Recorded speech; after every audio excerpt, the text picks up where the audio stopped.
जब जब श्री कृष्ण का नाम लिया गया है, ऐसा कभी नहीं हुआ कि राधा जी का नाम न लिया गया हो। श्री कृष्ण को अमूमन भक्त राधे कृष्ण कहकर पुकारते हैं, क्योंकि यह दो शब्द, ये दो नाम सिर्फ एक दूसरे के लिए बने हैं और इन्हें कोई अलग नहीं कर सकता। लेकिन तब क्या हुआ था जब कृष्ण को राधा को छोड़कर जाना पड़ा? बिना कृष्ण के आखिर राधा कैसे रही होगी? ये सवाल ही मन में व्याकुलता पैदा कर देता है। आज हम राधा के जीवन के वो पन्ने पलटने जा रहे हैं जिसके बारे में हम में से ज्यादातर लोगों को कुछ नहीं पता होगा। कृष्ण से राधा और राधा से कृष्ण को कोई जुदा नहीं कर सकता, लेकिन हालात और वक्त ने इन्हें भी नहीं बख्शा। यह हम सभी जानते हैं कि कृष्ण का बचपन वृंदावन की गलियों में बीता। नटखट नंदलाल अपनी लीलाओं से सभी को प्रसन्न करते तो कुछ को परेशान भी करते, लेकिन कृष्ण के साथ ही वृंदावन की खुशियां थी। कृष्ण ने अपनी बांसुरी की मधुर ध्वनि से अनेकों गोपियों का दिल जीता, लेकिन सबसे अधिक यदि कोई उनकी बांसुरी से मोहित था तो वो राधा थी। लेकिन राधा से कई ज्यादा प्यार कृष्ण उन्हें करते थे। राधा कृष्ण से उम्र में 5 वर्ष बड़ी थी, लेकिन फिर भी इस बात का फर्क न कृष्ण को पड़ा और न ही राधा को। राधा वृंदावन से कुछ ही दूरी पर रैपली नामक गांव में रहती थी, लेकिन रोजाना कृष्ण की मधुर बांसुरी की आवाज से वो खिंची चली आती थी। कृष्ण का जीवन भी साधारण नहीं था। धीरे धीरे वह समय निकट आ रहा था जब कृष्ण को वृंदावन छोड़कर मथुरा जाना था। कृष्ण के दुष्ट मामा कंस का अत्याचार चरम सीमा पर पहुंच चुका था और एक दिन कंस ने उन्हें और उनके भ्राता बलराम को मथुरा आमंत्रित किया और इसी बात से वृंदावन नगरी में सभी के भीतर एक डर पैदा हो गया। वृंदावन में मानो जैसे मातम सा छा गया था। मां यशोदा तो परेशान थी क्योंकि उनका दिल का टुकड़ा उनसे दूर जा रहा था, लेकिन कृष्ण की गोपियां भी कुछ कम उदास नहीं थी। दोनों को लेने के लिए कंस के द्वारा रथ भेजा गया, जिसके आते ही सभी ने उस रथ के आसपास घेरा बना लिया, यह सोचकर कि कृष्ण को नहीं जाने देंगे। उधर कृष्ण को राधा की चिंता सताने लगी थी और वे सोचने लगे थे कि जाने से पहले एक बार राधा से मिल ले। मौका पाते ही वे छिपकर वहां से निकल गए और फिर उन्हें राधा मिली, जिसे देखते ही वे कुछ कह न सके। राधा कृष्ण की इस मिलन की कहानी बहुत अद्भुत है।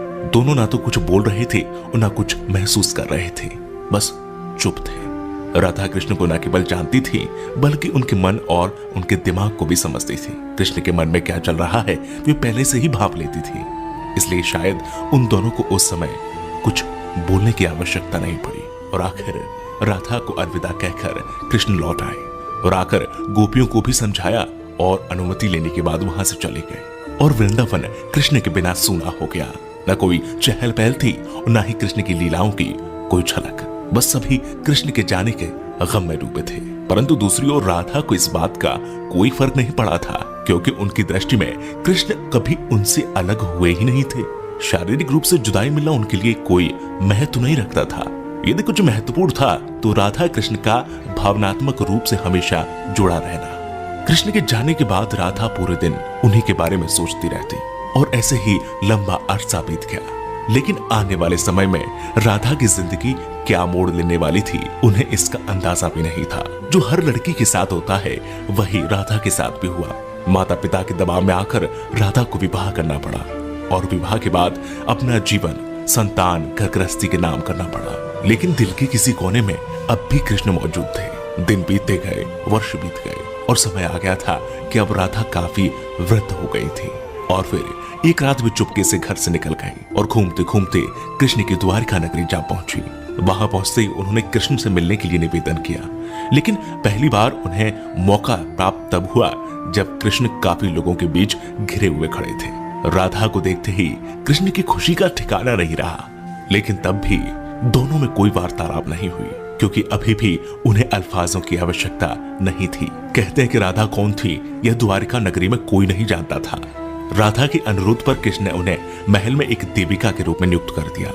वे दिन भर महल में रहती, महल से संबंधित कार्यों को देखती और जब भी मौका मिलता दूर खड़े होकर कृष्ण के दर्शन कर लेती। लेकिन फिर भी न जाने क्यों राधा में धीरे धीरे एक भय पैदा हो रहा था, जो बीतते समय के साथ बढ़ता चला गया और उन्हें फिर से कृष्ण से दूर जाने का डर सता रहा था। उनकी भावनाएं उन्हें कृष्ण के पास नहीं रहने देती। साथ ही बढ़ती उम्र भी अब उन्हें कृष्ण से दूर ले जा रही थी। और आखिर एक शाम महल से वो चुपके से निकल गई और न जाने किस ओर चलती। वह नहीं जानती थी कि वह कहां जा रही है, आगे मार्ग पर क्या मिलेगा, बस चलती जा रही थी। परंतु कृष्ण तो भगवान है, वे सब जानते थे। इसलिए अपने अंतर मन में भी जानते थे कि राधा कहां जा रही है। फिर वह समय आ गया जब राधा को कृष्ण की आवश्यकता पड़ी। वह अकेली थी, बस किसी तरह कृष्ण को देखना चाहती थी। और जैसे ही यह तमन्ना उनके मन में आई, कृष्ण उनके सामने प्रकट हो गए। कृष्ण को अपने सामने देखकर राधा खुश हो गई। परंतु दूसरी ओर वह समय निकट आ गया था जब राधा अपने प्राण त्याग कर दुनिया को अलविदा कहना चाहती थी। कृष्ण ने राधा से प्रश्न किया, कहा कि वे उनसे कुछ मांगे, लेकिन राधा ने मना कर दिया। कृष्ण ने फिर से कहा कि जीवन भर राधा तुमने मुझसे कभी कुछ नहीं मांगा। कृष्ण के अनुरोध पर राधा ने उनसे आखिरी बार बांसुरी बजाने के लिए कहा और कृष्ण बिना देरी किए बांसुरी को निकाला और बेहद मधुर धुन बजाने लगे। और बांसुरी की आवाज जैसे ही उनके कानों में गई, राधा ने अपनी आंखें बंद कर ली और धीरे धीरे राधा ने अपना शरीर त्याग दिया और दुनिया से चली गई। उनके जाते ही कृष्ण ने राधा को अपनी गोद में ले लिया और राधा से चिपटकर रोने लगे। उनकी आंखों से आंसू रुकने का नाम नहीं ले रहे थे और उसी दिन से कृष्ण ने बांसुरी को कभी नहीं बजाया। तो ये थी राधा और कृष्ण के जीवन की कहानी। अगर आपको पसंद आई है तो इसे लाइक करें, शेयर करें, कमेंट करें।